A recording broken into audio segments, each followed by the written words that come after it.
Hi, friends. Welcome back. So, unfortunately, we have to talk about Putin today. He's threatening nuclear weapons. I want you to hear the words directly from him, and then we'll go over some of the stuff that he said. So, let's have a listen here. And this is, you can see here, Vladimir Putin threatens to nuke the West and accuses NATO of preparing to strike Russia. Let's just listen to a little bit of it here. Есть оружие, да знают об этом. Сейчас только я сказал. Тоже есть оружие, которое может поражать цели на их территории. И что все они придумывают сейчас, чем пугают весь мир, что все это реально грозит конфликтом с использованием ядерного оружия, а значит уничтожением цивилизации. Они чего, этого не понимают, что ли? Работа...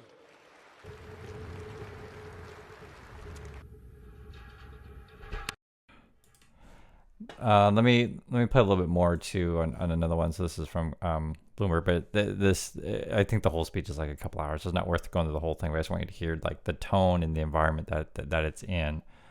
This is another one. So this is the headline: Putin won't allow West to bring discord into Russia. Let's listen to a little bit of it here. Никому не позволим вмешиваться в наши внутренние дела.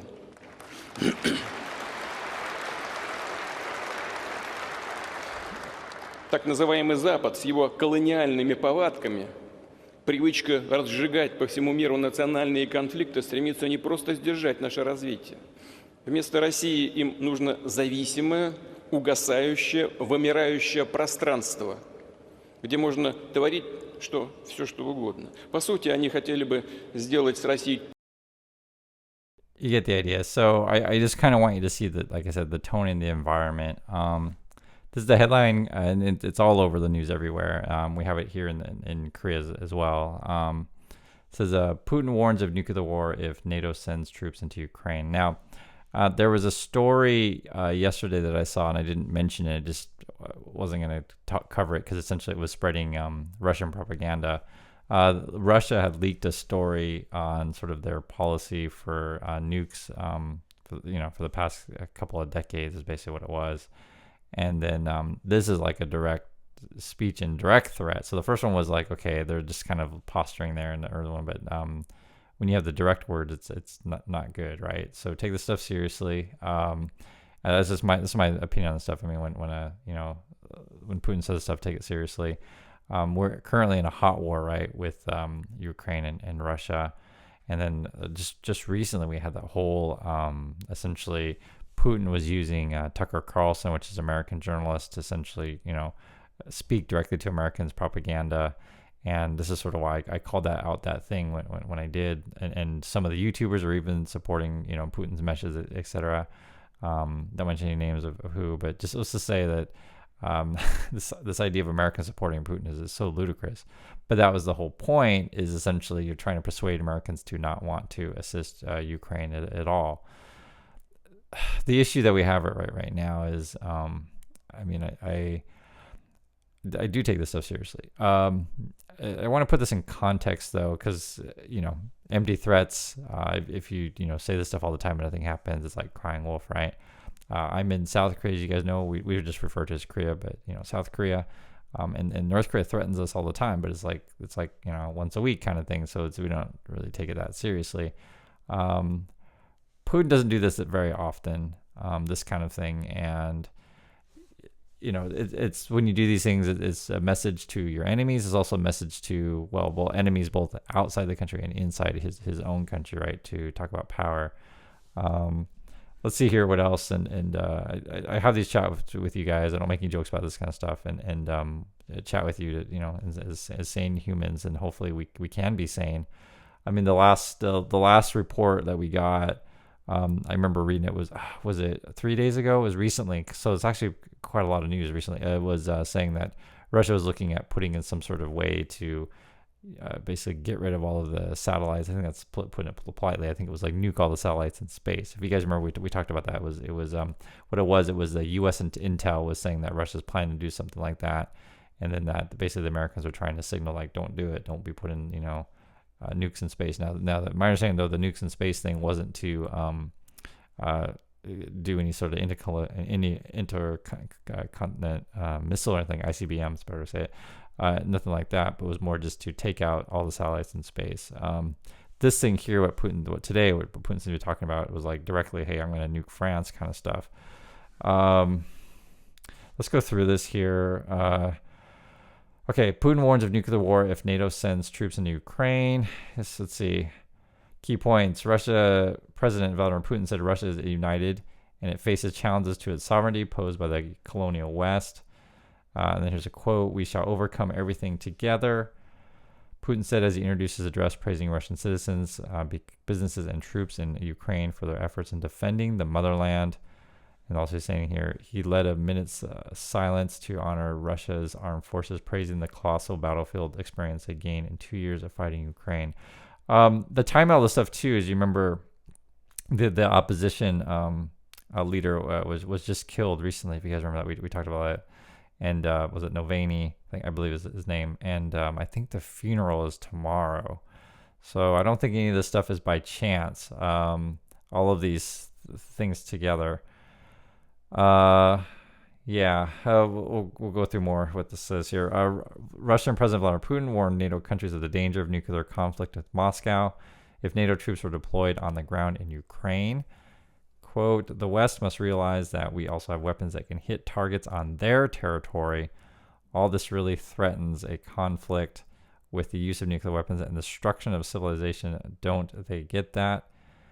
And that's essentially his annual State of the Union address. And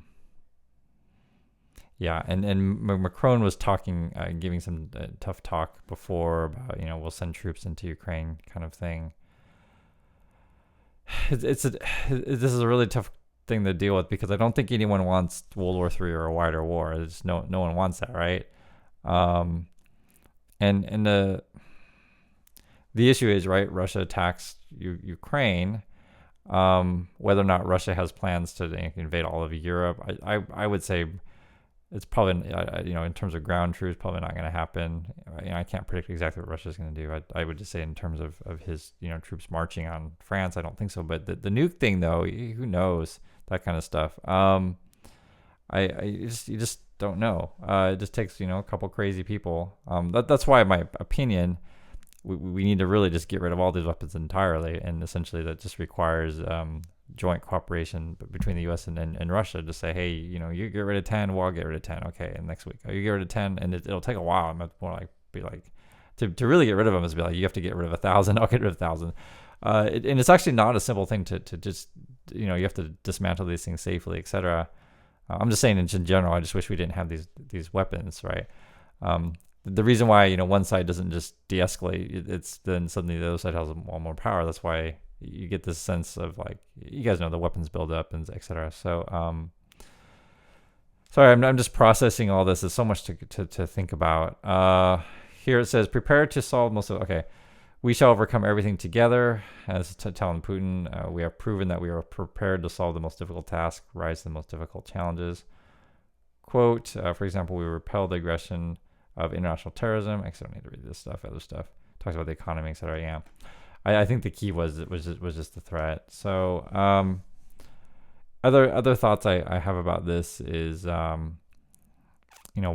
now? Why all this stuff is coming to a head? My understanding of what I've been reading recently, there's a couple things going on just recently. Is the U.S. is an internal conflict of how much aid to send to Ukraine. So if Putin has a chance to completely cut off support from, say, the U.S., then that certainly helps his chances. So that would be one reason why you would be more aggressive in this stuff. And then the other reason, this is just speculation, because I have been reading, reports of casualties are really high, and on the Russian side, and this has got to be expensive war for them.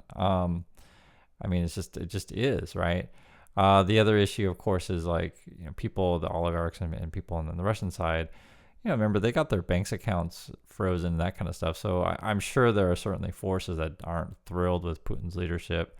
Elections also coming up for Putin, so you want to come out strong as well.